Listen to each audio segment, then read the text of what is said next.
Good evening friends, welcome back to my channel. So this is new video. So those are new in this channel, please like and subscribe the channel. So as you can see here, so today we will talk about Ravi Kumar Sihag sir, who is Hindi medium topper 2021. He able to score 18 rank in his fourth attempt. So we'll see his strategy how to clear this exam. Prelims के लिए notes मैं तो नहीं बनाता था, क्योंकि prelims के लिए नोट्स कितने बनाएंगे। प्रीलिम्स में कहीं से भी पूछ सकते हैं ना, कोई अंत थोड़ी है प्रीलिम्स का।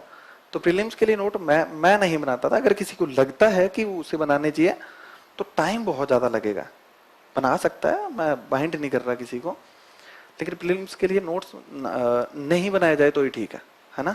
और जो भी मटेरियल पढ़ रहे हैं आप, एक तो अपनी आदत होती है कि हम लोग बुक्स पे बड़ा बिलीव करते हैं, बहुत सारी किताबें उठा के ले आएंगे और लाइब्रेरी में या जो भी रूम में बैठते हैं ना, वहां पे इतनी इतनी बुक्स जब सजी होगी तभी हमें सुकून मिलता है कि हाँ यार अब ठीक है, अब पढ़ाई यूपीएससी वाले लग रहे हैं। तो ये बहुत ही गलत चीज है। बुक्स लेके आओ आप बहुत ही कम, एक तो सारी एक साथ मत लेके आओ कि सारे सब्जेक्ट एक साथ ले और पढ़नी स्टार्ट कर दी। वो बर्डन फील होता है कि इतनी सारी बुक्स कैसे कंप्लीट हो गई। आपने ज्योग्राफी स्टार्ट किया, ज्योग्राफी की बुक्स लेके आओ या नोट्स लेके आओ, आपकी कोचिंग के हैं तो उनको कंप्लीट करो पहले, और एक रीडिंग मारते ही दोबारा दूसरी रीडिंग मारो। क्योंकि एक रीडिंग मार के आपने पॉलिटी उठा ली, 15 दिन पॉलिटी में दिए, ज्योग्राफी खत्म, है ना। तो एक रीडिंग मार के दोबारा उसकी रीडिंग मारो, और उसमें दूसरी बार जब रीडिंग मारोगे तो उसमें कुछ निशान लगा लो कि ये टॉपिक्स हैं जो मेरे लिए बिल्कुल नए हैं। तो उन पे क्या है कि आपको फोकस करना है। उसके वो टॉपिक हैं जो आपको बिल्कुल भी नहीं आ रहे, उनके आप नोट्स बना सकते हो, क्योंकि जो आता है उसके नोट्स बनाना सही नहीं है, क्योंकि वो तो आपको आ ही रहा है, उस पर आप दोबारा लिख रहे हो, टाइम वेस्ट कर रहे हो, है ना। तो ये सब चीजें करनी है। और जब स्टोरी चल रही होती है तो एनसीईआरटी पढ़ते टाइम या नोट्स पढ़ते टाइम नोट्स में से क्वेश्चन बनाया करो, प्रीलिम्स और मेंस के दिमाग में चलने चाहिए।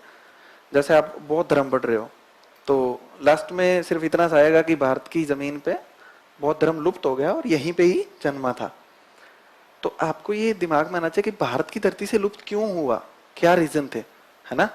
तो जब आप वापस से बौद्ध धर्म पढ़ोगे ना तो आपको कुछ इंडिकेशन मिलेंगे वहां पे कि क्यों लुप्त हुआ। उसके कंक्रीट आंसर बहुत सी जगह लिखे हुए होते हैं, पर जब आप दोबारा पढ़ोगे ना तो आपको पता लगेगा कि क्यों लुप्त हुआ बौद्ध धर्म, है ना। तो ये क्वेश्चन आपके दिमाग में चलने चाहिए। सिर्फ पढ़ना हमारा ऑब्जेक्टिव नहीं है, हमारा ऑब्जेक्टिव है कि जो क्वेश्चन आएंगे और थोड़ा घुमा के पूछती है यूपीएससी, उनको कैसे अपन को सॉल्व करना है, ये हमारा ऑब्जेक्टिव होना चाहिए। तो दिमाग पढ़ते टाइम हमेशा क्वेश्चन मार्क दिमाग में ही रखना चाहिए।